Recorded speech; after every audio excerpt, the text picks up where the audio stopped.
आज आप लोगों को क्या पढ़ना है? मैं तो ये वो देख क्या फर्क पड़ता है।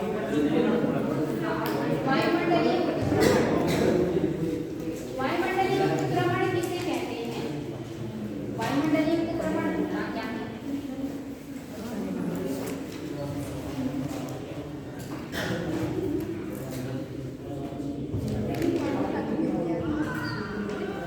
बताइए, जो वायुमंडल में जब आप ऊपर जाते हैं तो कितना मीटर की ऊंचाई पर 1 डिग्री टेम्परेचर कम हो जाता है? 165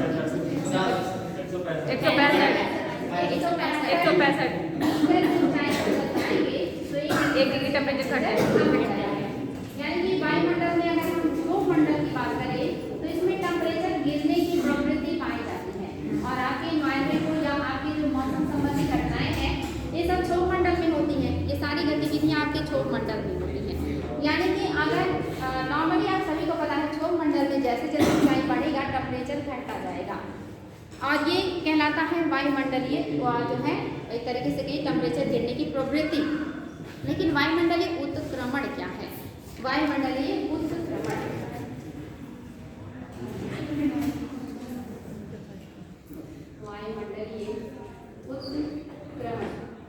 इसका मतलब होता है ऊंचाई बढ़ने का टेम्परेचर गिरना चाहिए, नेचुरल प्रोसेस।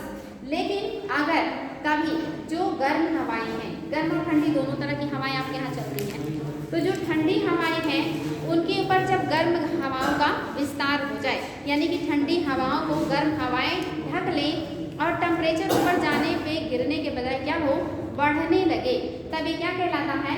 वायुमंडलीय उत्क्रमण कहलाता है। जब टेम्परेचर गिरने के बजाय ऊपर जाने पे बढ़ जाए, बिकॉज ठंडी हवाओं के ऊपर गर्म हवाओं का अतिक्रमण हो जाता है। ऐसी स्थिति में आप सभी को पता है कि वायुमंडल का जो आपकी धरती का टेम्परेचर है वो गर्मी भी धीरे धीरे करके वायुमंडल में ऊपर जाता है और बाहर निकल जाता है। लेकिन अगर ऐसी समस्या हो गई कि ऊपर से ही गर्म हवाएं आ चुकी हैं तो क्या नीचे की जो गर्मी है वो ऊपर जा पाएगी? नहीं जा पाएगा। साथ ही ऐसे जो आप पोल्यूशन करते हैं, अगर आप यहाँ धरातल में धुआं निकाल रहे हैं या कोई भी पोल्यूशन कर रहे हैं तो वो धीरे धीरे ऊपर की तरफ जाएगा, क्योंकि वो गैसीय फॉर्म में है और गैसें जो हल्की होती हैं वो ऊपर की तरफ जाती हैं, भारी गैसें नीचे रहती हैं। तो जो आपका प्रदूषण है ये भी क्या करता है? ऊपर की तरफ उठता है। लेकिन अगर ये समस्या हुई, यानी कि वायुमंडलीय उत्क्रमण हुआ, ठंडी हवा जो है वो नीचे और गर्म हवा उसके ऊपर हो गई, यानी कि ये प्रोसेस अवरुद्ध हो गया, तो क्या नीचे का जो पोल्यूशन है वो ऊपर जाएगा? नहीं जाएगा। तो ये जो आपका वायुमंडलीय उत्क्रमण है इसका वायु प्रदूषण पे क्या प्रभाव पड़ेगा? तो वायु प्रदूषण में नेगेटिव प्रभाव पड़ेगा, यानी कि वो जो ऊपर जाने का प्रोसेस है प्रदूषण अब ऊपर नहीं जा पाएगा, बल्कि नीचे के ही आपके मंडल में या नीचे के लेयर में बना रहेगा। और अगर प्रदूषण ऊपर ना जा करके नीचे ही बना रहेगा तो मानव के लिए क्या हो गया? हानिकारक हो गया। जैसे आप देखते हैं जो धुएं निकलते हैं, चिमनी देखा होगा आपने, सरकार कहती है कि चिमनी की जो है ऊंचाई एक मानक बना रखा है कि उससे कम नहीं होना चाहिए, ताकि जो धुआं है ऊपर निकले और ऊपर चला जाए, नीचे के लेयर में वो नुकसान कम पहुंचाए। हालांकि जब हमेशा निकलेगा ही तो कितना ऊपर जाएगा? नीचे तो आना ही आना है। तो इसीलिए कहते हैं कि ऊंचाई तक बनाइए चिमनियाँ, ताकि उनके जो धुएं हैं जो निकलते हैं वो ऊपर की तरफ वायुमंडल में चले जाए, नीचे हमारे श्वास के संपर्क में या वनस्पतियों के संपर्क में या जीव जंतुओं के संपर्क में कम रहे। लेकिन अगर ये समस्या हो गई वायुमंडलीय उत्क्रमण का, यानी ऊंचाई बढ़ने के बाद ठंड बढ़ने के बजाय गर्मी बढ़ जाए, तो ठंडी हवाएं जब ऊपर नहीं जाएंगी, भारी है तो पहले ही ऊपर से उनके ऊपर गर्म हवाओं का अतिक्रमण हो गया, तो इसे कहेंगे वायुमंडलीय उत्क्रमण। और अगर ये समस्या हुई तो आपके जो वायुमंडल के निचले लेयर में प्रदूषण है वो क्या होगा? ऊपर नहीं जाएगा, और अगर ऊपर नहीं जाएगा तो फिर आप लोगों के लिए हार्मफुल होता है। इसी को कहते हैं वायुमंडलीय उत्क्रमण का प्रदूषण पर प्रभाव। कैसा प्रभाव आएगा? पॉजिटिव या नेगेटिव? नेगेटिव प्रभाव आएगा। और इसी वजह से शहरों में ना, शहर को कहते हैं कि वो उष्मा द्वीप बन गया है। अक्सर आप कहते होंगे ना कि या सुनते होंगे कि गर्मियों में जो शहर हैं इनको हीट आइलैंड की संज्ञा दी जाती है, यानी कि शहर में पहले ही इतनी गर्मी, इतना पॉल्यूशन है और वहाँ पे अगर ये उत्क्रमण जैसे समस्या हो गई तो नीचे की गर्मी ऊपर नहीं जाएगी, नीचे का पॉल्यूशन ऊपर नहीं जाएगा, तो जो सिटीज होते हैं वो हीट आइलैंड में तब्दील हो जाते हैं और इसीलिए शहरों के लिए और भी ज़्यादा खतरनाक स्थिति उत्पन्न करता है वायुमंडलीय उत्क्रमण। अब बात करेंगे वायुमंडल जो वायु प्रदूषण है इसकी रोकथाम के लिए उपाय। कौन कौन से उपाय हैं जो वायुमंडलीय प्रदूषण को रोक सकते हैं, इस समस्याओं से से निपटने के लिए क्या क्या काम सरकार के द्वारा किया जा रहा है। इसमें पहला है वाहनों द्वारा उत्सर्जन पर नियंत्रण। वायु प्रदूषण को रोकने के लिए पहला जो है वाहनों द्वारा उत्सर्जन पर नियंत्रण। आपने नाम सुना होगा BS 2, 3, 4, 5, 6 क्या है ये? BS क्या है बताएं? मानक है, बिल्कुल। कहते हैं नहीं है कि जैसे दिल्ली है, यहाँ पे BS 2 और 3 मानक की जो गाड़ियां हैं इनको एंट्री पे प्रतिबंध लगा दिया गया है। यानी कि पुराने वर्जन की गाड़ियां हैं, जैसे पुरानी गाड़ियों से देखिए धुआं ज़्यादा निकलता था, उनके जो इंजन होते थे उनका जो मतलब बना हुआ पार्ट्स होता था वो उतना ज़्यादा आधुनिक नहीं होता था, वो पॉल्यूशन ज़्यादा करता था। लेकिन जो नई नई गाड़ियाँ आ रही हैं ये कम धुआं निकालती हैं, इनमें ऐसे टेक्निक का उपयोग किया जाता है कि वो पॉल्यूशन कम करे। तो ये जो आपकी BS 2 है, 3rd है, ये सब क्या है बहुत ज़्यादा पॉल्यूशन करने वाली गाड़ियाँ हुआ करती थी। तो ये जो आपका BS 1st, 2nd, 3rd, 4th, 5, 6 है, इसमें से वर्तमान में कौन सा आपके देश में अलाउ है अच्छे स्तर पे? 6। BS 4 हमने अपनाया था और उसके बाद BS 4 से हमने सीधे BS 6 अपना लिया, 5 की बजाय 6 अपना लिया, यानी कि ज़्यादा उन्नत हमने टेक्नोलॉजी को अपना लिया है। वैसे तो स्टेप बाय स्टेप बढ़ते थे, लेकिन सरकार का ये बहुत ही सराहनीय कदम था कि BS 4 से सीधे हमने BS 6 को अपनाया है, BS 5 को नहीं अपनाया, क्योंकि 6 और अच्छा वर्जन है। और इस समय BS 6 की आपकी जो गाड़ियां हैं वो आपको देखने को मिलेंगी। अब जो गाड़ियां बनेंगी वो BS 6 मानक की होंगी, जो पॉल्यूशन बहुत कम करेंगी। तो आपके दिल्ली NCR में जो BS 4 के नीचे की जितनी गाड़ियां हैं इनको अलाउ ही नहीं है, वो वहाँ एंट्री ही नहीं कर सकती। इसके अलावा दिल्ली सरकार ने एक और भी तरीका अपनाया था पॉल्यूशन को कम करने का। ऑड इवन क्या है मैम? एक दिन ऑड नंबर की गाड़ियाँ चलेंगी और एक दिन इवन की। विषम और सम। एक दिन विषम नंबर की गाड़ियाँ चलेंगी, एक दिन सम नंबर की गाड़ियाँ चलेंगी। इससे क्या होता है कि कम से कम एक दिन जो है विषम नंबर की गाड़ियाँ चलने से सम नंबर की बंद रहती हैं, एक दिन सम नंबर की चलने से विषम नंबर की बंद रहती हैं। इसी को ऑड इवन उनका नियम कहा गया था। ये दिल्ली सरकार लेके आई थी सिर्फ और सिर्फ इसलिए कि जो पॉल्यूशन है उसको कम किया जा सके, क्योंकि पॉल्यूशन बहुत ज़्यादा है। किसी से ले लें। देखिए बाकी सार्वजनिक व्यवस्था में तो है, जैसे बस, जैसे ट्रेन, जैसे मेट्रो। तो दूसरा एक तो इन्होंने ये कि आपकी जो गाड़ियाँ हैं उसकी मानक क्या होंगे, BS 4 से अच्छी होनी चाहिए, यानी कि आपका BS 4 से शुरुआत हो या BS 4 से अच्छा हो, 6 हो तो बहुत अच्छी बात है। दूसरा जो किया गया वो ऑड और इवन लगाया गया। तीसरा जो किया गया लोगों को प्रोत्साहित किया गया, मोटिवेट किया गया कि जितने सार्वजनिक परिवहन है जिसमें सारे लोग एक साथ सफर करते हैं, जैसे बस तो हमेशा चल रही, हर रोज चल रही है। अगर ज़्यादा से ज़्यादा लोग उसमें सफ़र करेंगे तो कम गाड़ियाँ से निकलेंगी, कम गाड़ियाँ निकलेंगी तो जाम भी कम लगेगा, पॉल्यूशन भी कम होगा। और मेट्रो तो चल ही रहा है, अगर मैक्सिमम लोग उससे सफ़र करेंगे तब भी यही है कि जाम कम होगा, पॉल्यूशन कम होगा। तो ये भी प्रोत्साहन दे रहे हैं कि जो मैक्सिमम गाड़ियाँ या मैक्सिमम लोग हैं वो सार्वजनिक परिवहन का उपयोग करें, ताकि जो है ज़्यादा परिवहन घरों से ना निकले। क्योंकि मैक्सिमम जैसे घर में जितने व्यक्ति उतनी मोबाइल, वैसे जैसे जैसे अमीरी आ रही है तो जितने लोग उतनी गाड़ियाँ। तो अगर इतनी सारी गाड़ियाँ होंगी तो वो बाहर निकलेंगी तो रोड पे जाम की समस्या भी होती है, घंटों लोग जाम में रह जाते हैं। इसके अलावा उतने जीवाश्म ईंधनों का दहन होगा, जलेगा तो निश्चित ही वो क्या करेगा, पॉल्यूशन भी करेगा। इसलिए देखिए दिल्ली वगैरह में CNG से चलने वाली गाड़ियाँ भी आपको ज़्यादा देखने को मिलेंगी, वहाँ पे पेट्रोल और डीजल और इस सब की गाड़ियाँ बहुत कम देखने को मिलेंगी। तो ये भी आपका वाहनों पर मतलब यही समझ लीजिए कि वाहनों मतलब कि जो वाहन है उनसे जो पॉल्यूशन होता है उसको कैसे कम किया जा सकता है।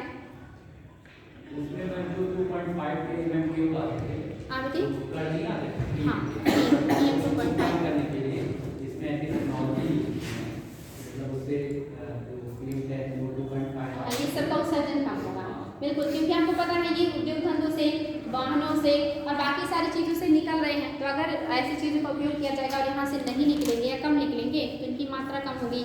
और दिल्ली में इन सब की मात्रा बहुत ज़्यादा, इसीलिए तो धुंध वगैरह की स्थिति वहाँ बन जाती है दीपावली वगैरह में। अब आगे हैं, इसके अलावा ये तो आपका हो गया पहला कि परिवहन के उत्सर्जन पे नियंत्रण कैसे कर सकते हैं, इसमें से 3 महत्वपूर्ण तरीके आपको बताया। दूसरा है national electric mobility mission plan. Plan, national electric mobility mission plan, national electric mobility mission plan.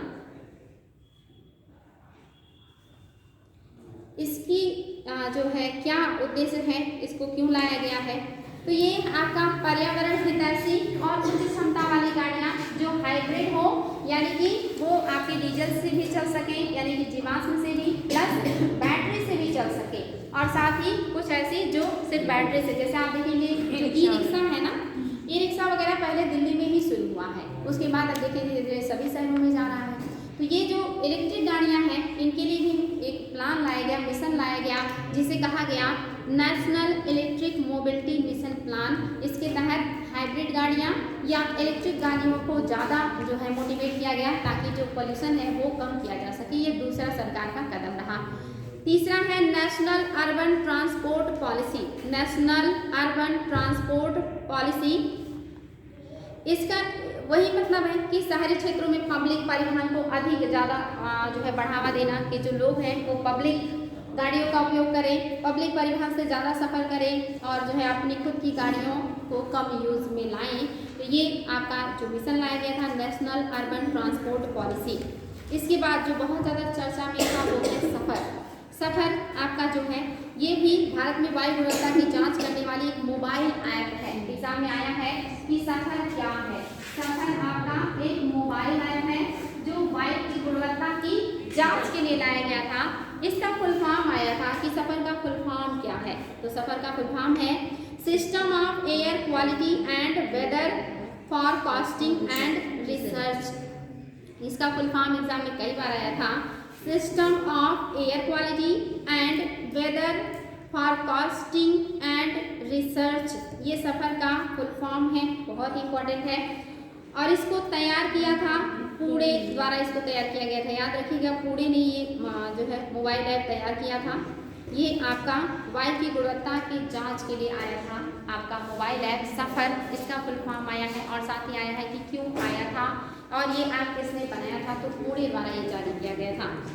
इसके अलावा वायु प्रदूषण को नियंत्रण करने के लिए सरकार की जो पहल है, इसमें सरकार ने राष्ट्रीय वायु गुणवत्ता सूचकांक भी जारी किया था। राष्ट्रीय वायु गुणवत्ता सूचकांक, सूचकांक आप सभी को पता है। सूचकांक का मतलब है कि कितना ज़्यादा कौन सा शहर है जो अंक प्राप्त करेगा। सूचकांक के आधार पर हमें पता चलता है कि कौन से सिटी की स्थिति क्या है। हाँ बेटी, कॉस्टिंग के बाद फिर से रिपीट कर दे रहे हैं। System air quality and weather forecasting and research.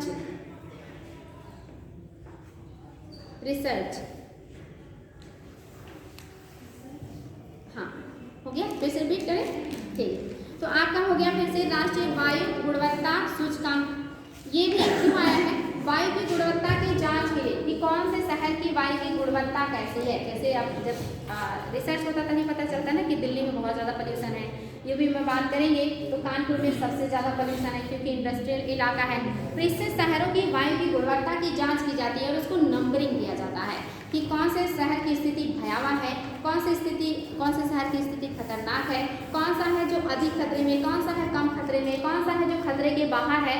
तो इसके लिए सूचकांक लाया गया था ताकि लोगों के अंदर जागरूकता आए कि उनकी सिटी में इतना ज़्यादा पोल्यूशन है और उनको अब इस पर ध्यान देना चाहिए। तो ये सरकार के द्वारा लाया गया था वायु प्रदूषण सूचकांक। और सूचकांक में इन्होंने कुछ नंबरिंग दिया है। बड़े शहरों में ये सूचकांक जारी किया गया था। जैसे अगर कहीं पे 0 से 50 अंक किसी शहर को मिला, उस सूचकांक में किसी शहर को 0 से 50 अंक मिल रहा है तो उसकी स्थिति अच्छा माना गया कि ठीक है वहाँ की वायु की गुणवत्ता अच्छी है। सूचकांक में अगर ये नंबर किसी शहर को मिला तो ये अच्छा माना गया। अगर 51 से 100 था तो सामान्य रूप से प्रदूषित है। अगर 51 से 100 है, 51 से 100 है तो ये सामान्य प्रदूषित है, यानी कि सामान्य है, कोई बहुत चिंता का विषय नहीं है। हालांकि प्रदूषित है लेकिन सामान्य प्रदूषित है। और अगर किसी की शहर की स्थिति 101 से 200 है तो खराब है। इस सूचकांक में अगर किसी शहर ने अंक प्राप्त किया 101 से 200 तब ये क्या है, खराब है। और अगर किसी ने 201 से प्लस, यानी कि लगभग आप देखेंगे 100 के हिसाब से बढ़ रहा है तो आपका 300 1001 लिखी है। अच्छा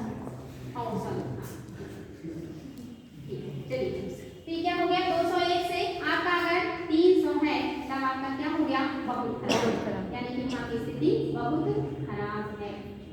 ये सूचकांक में अगर नंबरिंग आ गया आपका 201 से 300 तो बहुत खराब है, और अगर 301 से शुरू होगा और आपका 400 तक जाएगा तब आपकी स्थिति क्या होगी, यानी कि वहाँ की स्थिति फिर गंभीर है, गंभीर श्रेणी, तब वो क्या हो जाएगा गंभीर श्रेणी में आ जाएगा,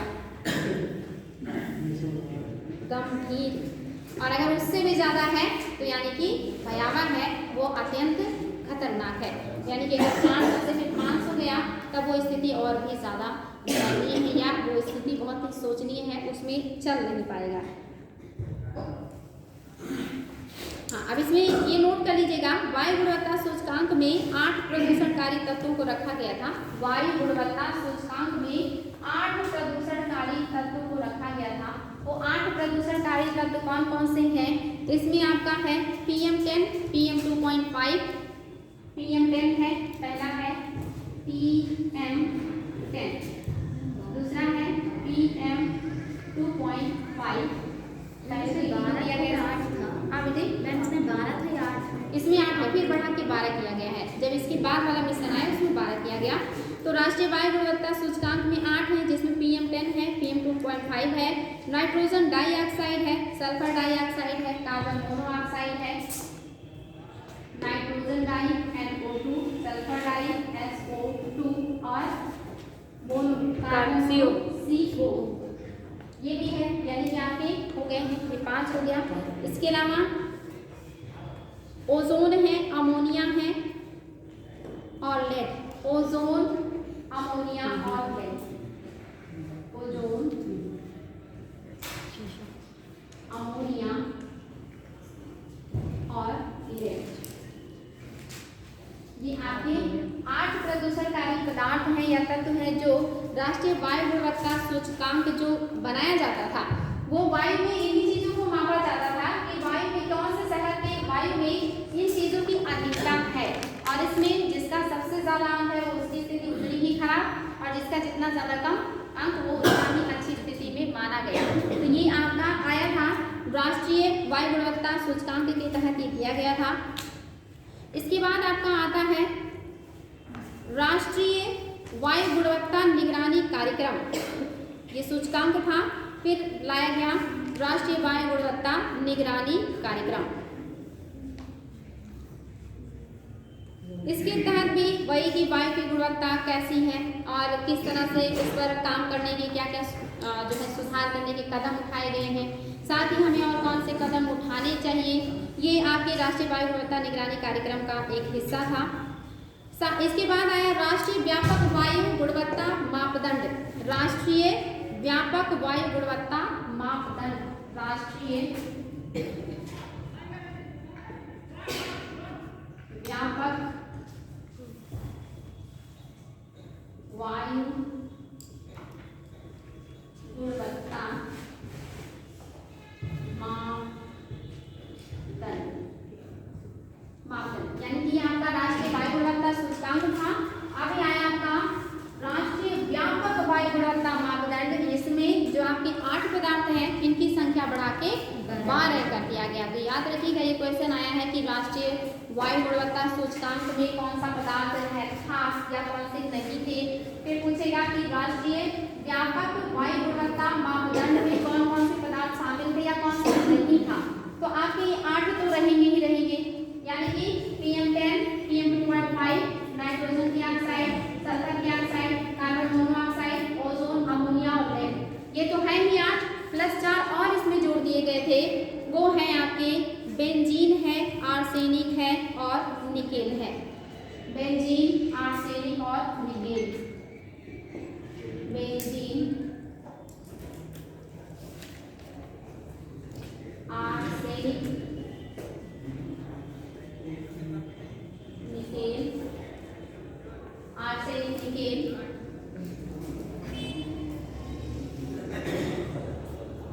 इसके अलावा अमोनिया तो है इसमें भी,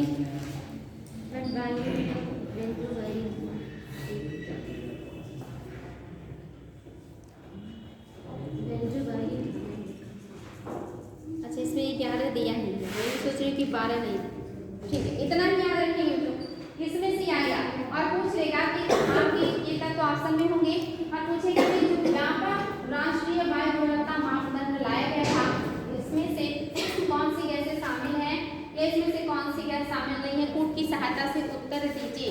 तो नॉर्मल सी बात है, PM10 और 2.5 ये ठोस कणों में सबसे बड़ी समस्या है क्योंकि इनका आकार सबसे छोटा है जो हमें दिखाई नहीं देते और हमारे श्वास नली में चले जाते हैं, पत्तियों पे आ जाते हैं, प्रकाश संश्लेषण अवरुद्ध करते हैं।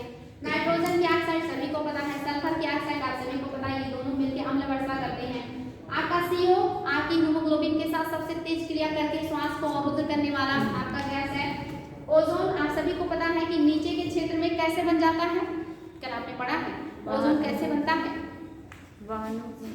आपके समताप मंडल का ओजोन तो अलग से वहाँ पे तो जो आपके नाइट्रोजन की ऑक्साइड और कार्बन के ऑक्साइड सूर्य की उपस्थिति में किरणों में रासायनिक क्रिया करके ओजोन बनता है। इसके अलावा अमोनिया ये भी क्या है, हानिकारक है। लेड सीसा सभी को पता है ये बहुत ही ज्यादा हानिकारक धातु है। बेंजीन आर्सेनिक निकेल इन सब की वजह से भी बहुत घातक बीमारियां होती हैं। ये सभी आपके वायु गुणवत्ता सूचकांक में शामिल है और ये मैंने देखा था IAS में आया था कि इसमें से कौन सा है जो इसमें शामिल नहीं था और उसमें दे दिया था कार्बन। तो कार्बन तो इसमें है ही नहीं, कार्बन डाइऑक्साइड। तो इस वजह से आपको ये याद होना चाहिए, इन सब के नाम याद होने चाहिए, अन्यथा ये सही करना थोड़ा मुश्किल होगा। तो ये क्लियर है आप लोगों को?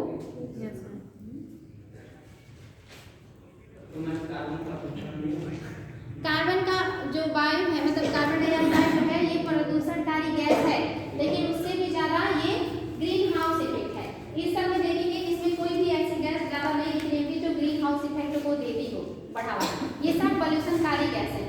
आपका जो मीथेन है, जलवाष्प है, कार्बन डाइऑक्साइड है, ये प्रदूषणकारी गैस होने के साथ साथ ग्रीन हाउस इफेक्ट उत्पन्न करने वाले गैस है और वो प्रदूषण कम ग्रीन हाउस इफेक्ट ज्यादा उत्पन्न करते हैं, इसलिए उसको इसमें नहीं शामिल किया गया है बल्कि ग्रीन हाउस इफेक्ट के उसमें भी रखा गया। हालांकि वो क्या है, प्रदूषणकारी गैस। जो भी आपका जो मात्रा है एनवायरमेंट का उसमें जो मात्रा निर्धारित है अगर उससे ऊपर नीचे होगा तो वो क्या है, हानिकारक बन जाएगा और हानिकारक बना तो आपके लिए क्या हो गया, प्रदूषणकारी हो गया। तो प्रदूषणकारी में है लेकिन वो प्रदूषणकारी गैसों में उसको नहीं रखा गया है क्योंकि ये ज़्यादा चिंता के विषय है।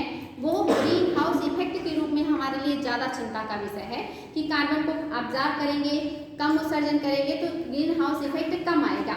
पॉल्यूशन में आपकी जो ज़्यादा योगदान देते हैं वो आपकी ये चीज़ें हैं जो सबसे ज़्यादा इस समय भयावह स्थिति है या जो ज़्यादा दिक्कत कर रहे हैं। तो ये ज़्यादा एक तरीके से कहीं ये सब वायुमंडल के निचले लेयर में रहने वाली गैसेस हैं जो हमारे संपर्क में या वनस्पतियों के संपर्क में ज़्यादा रहते हैं। इसलिए क्या कार्बन थोड़ी हल्की गैस है ना, आप देखिए रूम में जो आप लगाते हैं ना वेंटिलेशन के लिए, वो इसीलिए कि रूम में जो भारी मतलब गर्म होती हैं, खास करके कार्बन वगैरह जो है वो गर्म करने का काम करती है, वो बाहर निकल जाए। ये ज़्यादा भारी गैसें हैं, ये जो छोटे छोटे कण होते हैं ये हवा में बहुत ऊंचाई पे नहीं जाते, दूर दूर तक तो चले जाते हैं लेकिन बहुत ऊंचाई पे नहीं जाते हैं, ये नीचे बने रहते हैं और ये मानव के संपर्क में ज़्यादा रहते हैं। तो ये गैसेस मानव के संपर्क में ज़्यादा हैं और प्रदूषण ज़्यादा कर रहे हैं। कार्बन भी करता है लेकिन वो हमारे लिए इसलिए ज़्यादा हानिकारक है क्योंकि वो ग्लोबल वार्मिंग कर रहा है, ठीक ना। तो ये के लिए रखिएगा। चलिए आगे बढ़ेंगे। आप देखेंगे जल प्रदूषण। जल प्रदूषण मतलब क्या समझते हैं आप लोग?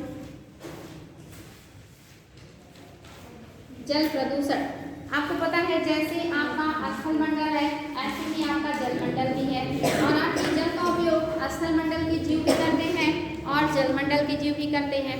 तो अगर जल प्रदूषित होगा यानी कि जल भी में भी अगर किसी भी ज़्यादा पदार्थों की अधिकता होगी तो वो जल प्रदूषण कहलाएगा।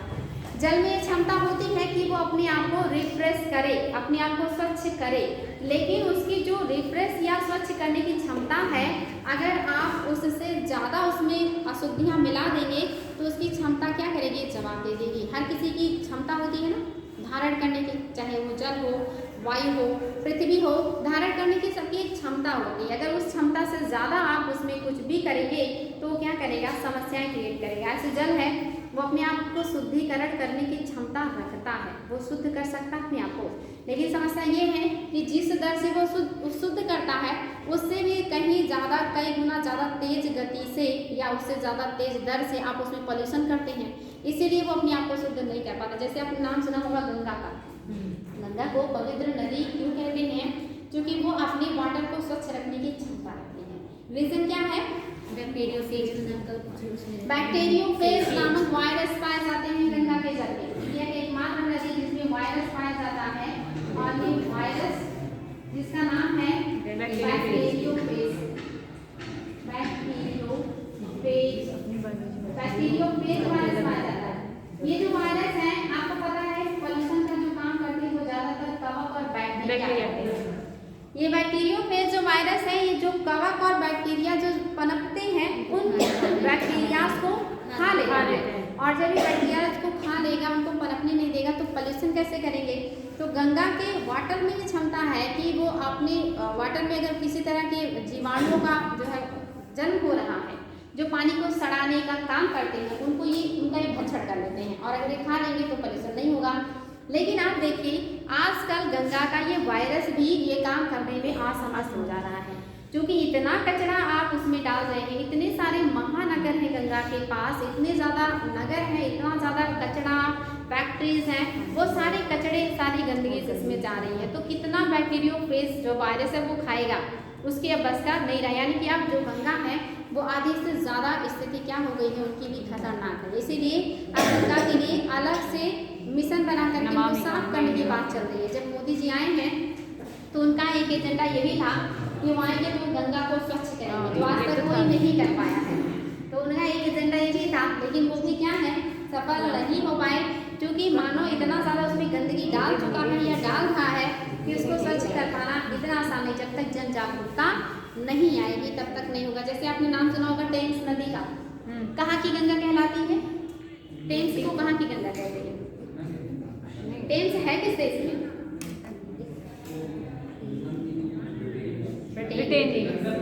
लंदन जो शहर है वो टेम्स नदी के किनारे है। तो जो टेम्स नदी है इसी के किनारे वहाँ का संसद भवन हुआ करता था, पार्लियामेंट।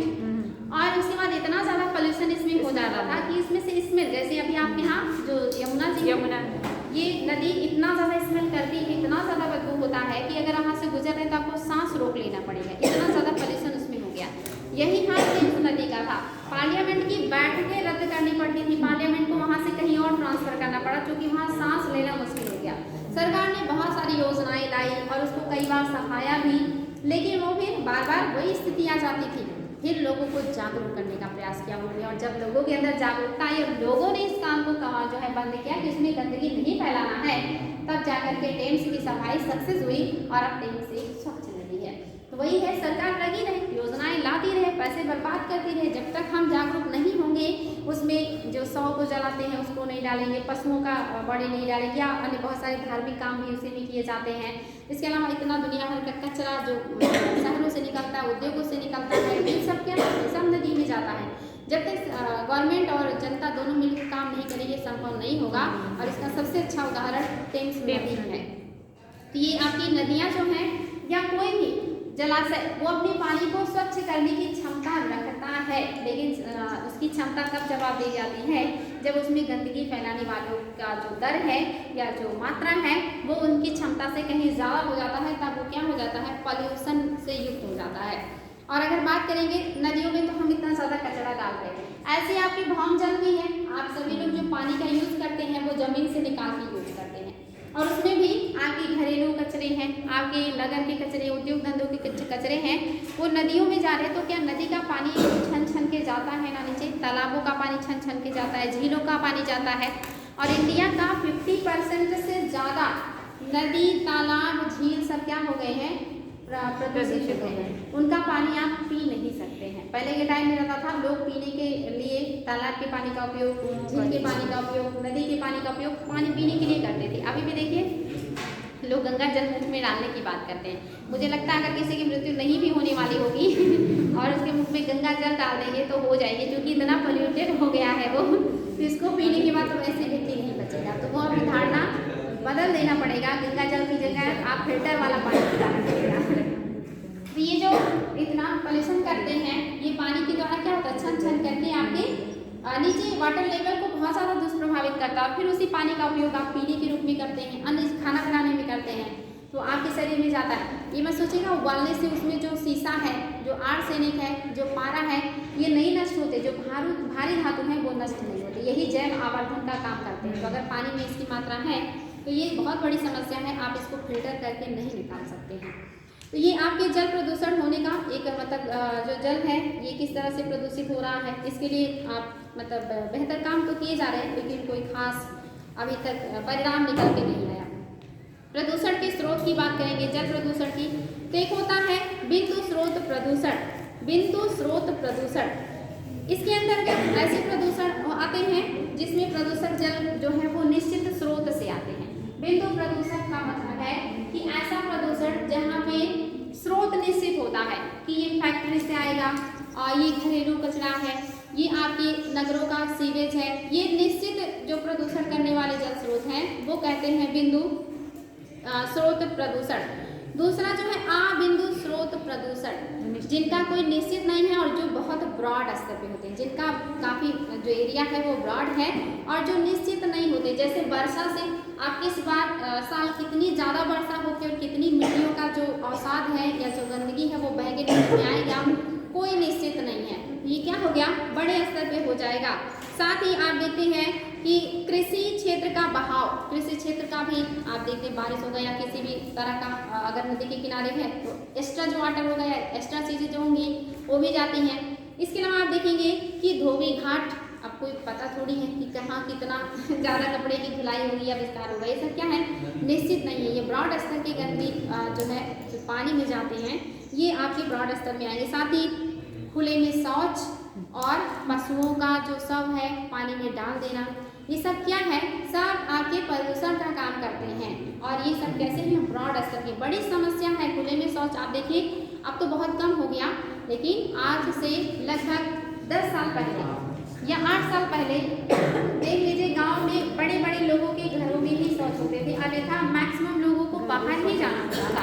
अब ये कहीं ना कहीं मिट्टी को, हवा को, पानी को प्रदूषण करने का काम करते थे।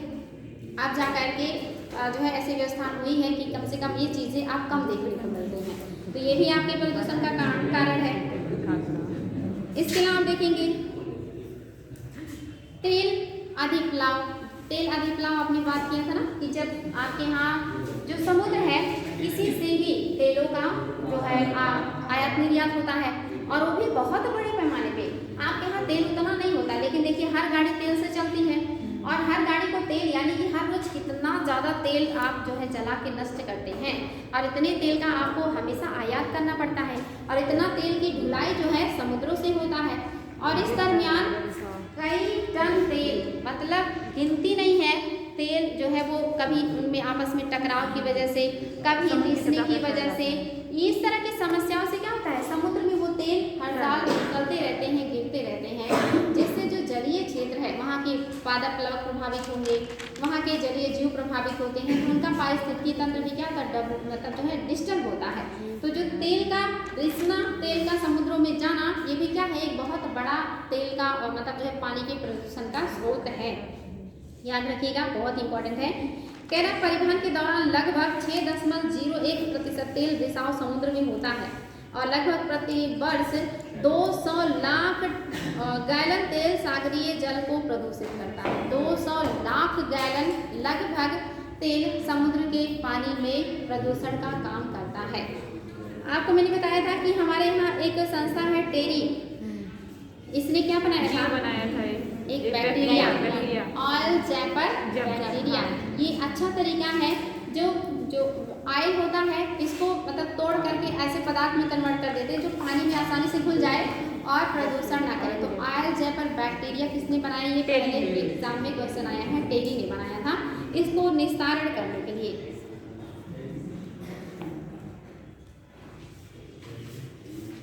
कहना जलीय प्रदूषण का जो पारिस्थितिकी तंत्र है, इस पर जलीय प्रदूषण का क्या प्रभाव पड़ता है। तो एक तो आप लोगों ने नाम सुना होगा DO। DO मतलब क्या होता है, dissolved oxygen. DO dissolved oxygen, इसका मतलब घुलित ऑक्सीजन। पानी में कितना जो है ऑक्सीजन जो है वो घुलित अवस्था में हो सकता है। जैसे आपके वायु में कितना ऑक्सीजन है 20%, ऐसे जल में भी एक क्षमता है ना ऑक्सीजन को अपने अंदर धारण करने की, जो घुलित रूप में होता है, इसी को कहते हैं DO। और ये अगर प्रदूषण होगा तो जल का जो DO है वो क्या होगा, घट जाएगा ना, ऑक्सीजन धारण करने की क्षमता घट जाएगी। इसी DO से आपसे जुड़ा हुआ है BOD। BOD क्या है, आप लोग पढ़ चुके हैं, फुल फॉर्म भी आप लोगों ने लिखा है। यस, बायोलॉजिकल ऑक्सीजन डिमांड, जैविक ऑक्सीजन मांग। जैविक ऑक्सीजन मांग को ही कहते हैं बायोलॉजिकल ऑक्सीजन डिमांड। यानी कि जब आपके जल में प्रदूषण होगा और DO की जो मात्रा है वो घटेगी, ऑक्सीजन धारण करने की जल की क्षमता घटेगी, तो समस्या क्या होगा, BOD की, यानी कि जो जैविक ऑक्सीजन मांग है उसकी पूर्ति में कमी आएगा। इसी को कहते हैं बायोलॉजिकल ऑक्सीजन डिमांड। यानी कि जितनी जरूरत है उतनी उनको अब मिल नहीं रही, जलीय जीव और वनस्पतियों को मिल नहीं रही, यानी कि ऑक्सीजन का क्या हो रहा है, कमी हो रही है। इसी को कहते हैं BOD। नेक्स्ट है आपका COD। COD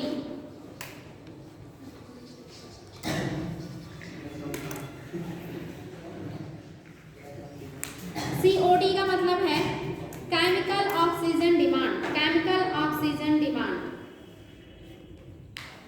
COD। COD chemical oxygen demand. इसको रासायनिक ऑक्सीजन मांग भी कहते हैं।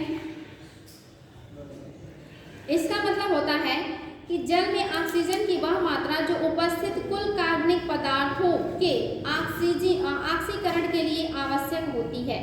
यानी कि जो पदार्थ आपके जल में पाए जाते हैं, चाहे वो आपके घुलित रूप में हो चाहे अघुलित रूप में है, उनकी जो जरूरतें हैं ऑक्सीजन की वो कितनी है, इसी को कहते हैं COD। जो आपकी रासायनिक ऑक्सीजन मांग है, इसका मतलब जल में जो पाए जाते हैं, चाहे वो घुलित रूप में हो चाहे अघुलित रूप में हो, इसमें पाए जाने वाले जो कुल कार्बनिक पदार्थ हैं उनका जितनी जरूरत होती है ऑक्सीजन की, उसी को कहते हैं COD। आपका जलीय तंत्र आप सभी को पता है ना, आपके स्थल तंत्र से भी ज्यादा संवेदनशील आपका जलीय तंत्र। अगर उसमें किसी भी तरह का डिस्बैलेंस होगा तो आपके स्थल से ज्यादा नेगेटिव इम्पैक्ट आपके जल में आता है। यानी कि चाहे वो ऑक्सीजन की कमी हो, चाहे वो भोजन की कमी हो, चाहे वो बाकी चीजें धारण करने की क्षमता हो, सबसे ज्यादा संवेदनशील इलाका है। यानी कि अगर इस तरह की दिक्कत हुई तो जलीय जीव में शैवालों का जो पनपना है, प्रकाश संश्लेषण की दर है, ये प्रभावित होगा। अगर ये प्रभावित होगा तो शाकाहारी जो जीव है, मांसाहारी जो जीव है, उनका भोजन भी प्रभावित होगा। जैसे कल आपने देखा था जलवायु परिवर्तन। जलवायु परिवर्तन कब होता है, जब ग्लोबल वार्मिंग होता है।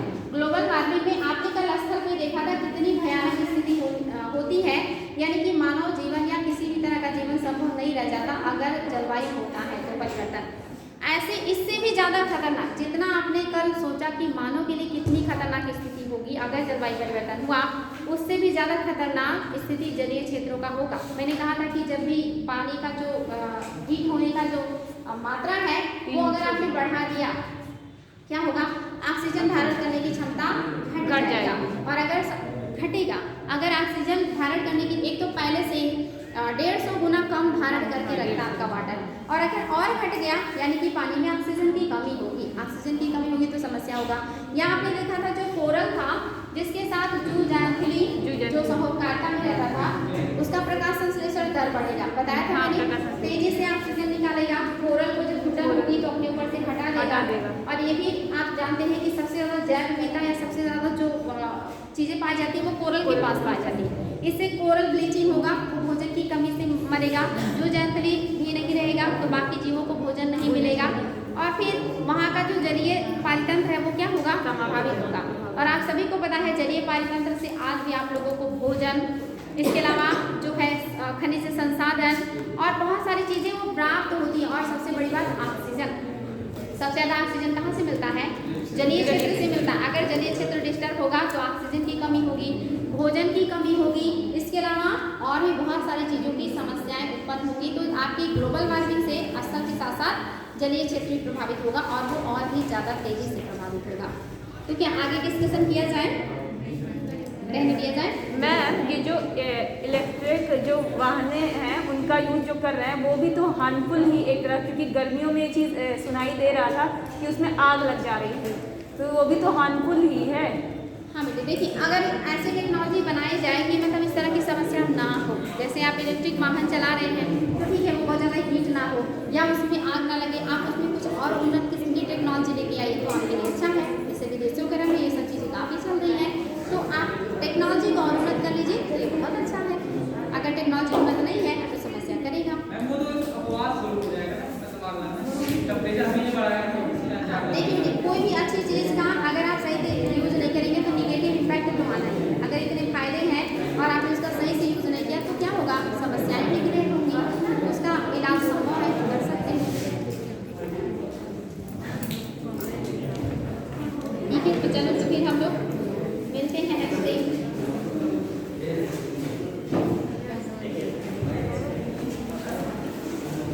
Thank you.